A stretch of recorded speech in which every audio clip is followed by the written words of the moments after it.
Hello everyone, I am the baddest and welcome to 3 random FNAF fan games. I'm hesitant to call this a series in case I don't bother to make another one for many months, but sure, this is a new series. In this video I will discuss 3 Five Nights at Freddy's fan games that you've likely never heard of. If I do end up making this into a frequent series, there will likely be times where a particular game isn't that obscure and their entry in the video is just a way for me to discuss it, but the point of this is meant to cover some more unknown content in the community. Some of this content will be funny, some of it will be genuinely impressive, some of this will just be so weird that I felt the need to talk about it. Once again, I don't know for sure if this will be a series, so let me know what you guys think in the comments. Hit that fat like button to let me know what you guys want. Today's series of fan games is pretty wacky and all over the place, so let's get right into it.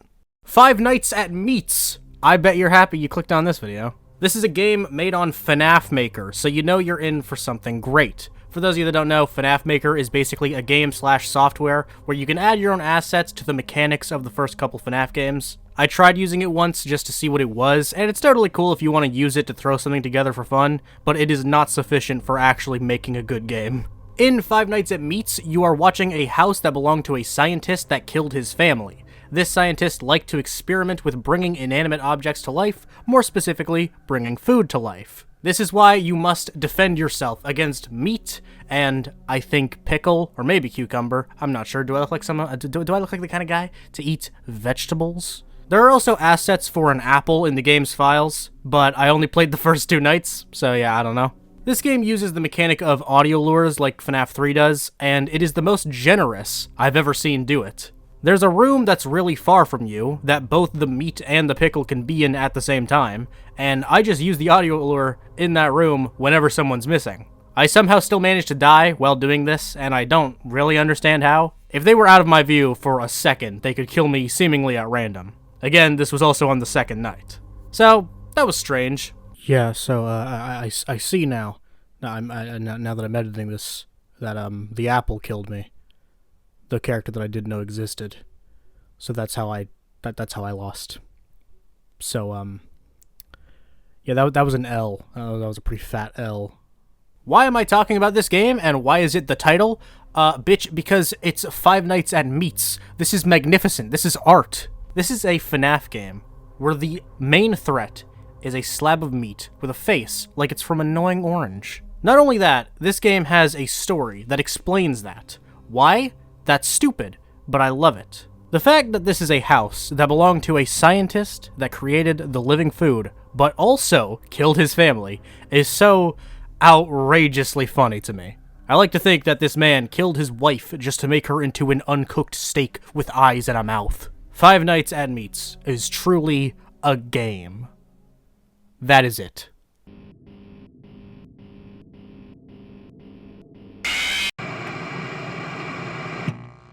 Custom Night Thingy is an Ultimate Custom Night fan game that legitimately really impressed me. When a fan game has drawn graphics and is made on Scratch, I tend to not expect much, but I really enjoyed this game. This is just a huge custom night with a bunch of different weird characters that all do different things. The cast of characters is absolutely ridiculous, but that's kind of what I like about it. There really isn't a theme, and a lot of the characters are basically just recolors of existing characters, but I kind of like how random and ridiculous this game is. It makes it feel more laid back and simply fun to play. You have a Kirby ripoff and a Sonic ripoff, but you also have the letter Z, and an arrow, and a literal nose. This game also adds a decent amount to the Ultimate Custom Night formula. It's not just a copy and paste with different characters. There's a mechanic in the office where you have different air fresheners that you can change and they affect different characters for different reasons. The nose will spawn in the office and will request a different scent and you change it to get rid of him. This guy called Grub will try to eat the air freshener and you need to switch it to surprise him with a sudden change in scent. This is such a random idea that I've never seen even remotely done before. It's not exactly genius or anything, but it's certainly different. There are also a lot of small mechanics that don't act as major threats, but spice up the gameplay in little ways. When the Z spawns, you literally just have to spam the Z button over and over. When the arrow appears, you have to press the key it tells you to on your keyboard. The bomb sits on your desk, and when it starts to light, you have to press it to put it out. The little red dog has a spin on how in Ultimate Custom Night you have to buy the plush of certain animatronics. In this one, if they appear, you just have to buy the bone in the shop. This is also the first time I've seen a drawn fan game that isn't really drawn that well, that I actually kind of like the aesthetic of. A game like One Night at Flumpty's actually looks nice, so that's a banger, obviously, but games like Five Nights at Sonic's just look so lame that I can't even appreciate its style. Whereas this game, although it might not look fantastic, feels like it actually has a distinct aesthetic and style, and I genuinely enjoy it. This game does still have a lot of obvious mechanics, which is why I won't talk about it too thoroughly.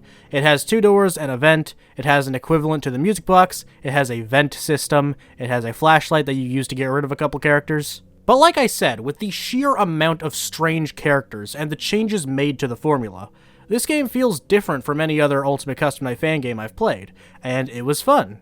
Custom Night thingy, despite having the most boring name, is fun and weird, and I recommend it if you just want to play around with the FNAF formula. Le Frog. That is the title of this fan game. This is a small, weird FNAF fan game all about Happy Frog, literally nobody's favorite character. And fun fact, this was made by the same developer as Ultra Custom Night, which is like one of the most followed fan games I've ever seen. This game takes place in the FNAF 4 bedroom, for a reason I could not tell you. There are 4 cameras, 3 doors, and the only threat is Le Frog. The way the game actually works is if Le Frog is at one of the doors, you use the camera to play an audio lure on the opposite side. If Le Frog is at the right door, you play audio on the left. If she's at the left door, you play audio on the right. However, if she is in the closet, you turn the lights off until she's gone. As you can probably imagine, this is a very intense and dramatic battle against Le Frog. In fact, this game even has a custom night in which you are challenged by many enemies, such as Le Frog, and Le Frog, and Le Frog. This game is pretty easy, because it's one character with very few mechanics, but there were times where I played the audio lure on the correct side, and I just died. So, although I did beat this game without many problems, I'm still not really sure what I did wrong when I died. But it doesn't matter because this is Le Frog. All that matters is Le Frog. Did I mention there are also extras? We got characters such as Le Frog. We got jump scares where we can get jump scared by Le Frog. Le Frog is love. Le Frog is life, is the conclusion I found when I endured this harrowing experience.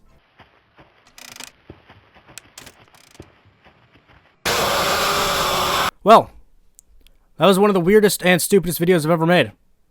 All the games are linked in the description if you want to check them out. Please like and subscribe. And I'm sorry. See you guys later.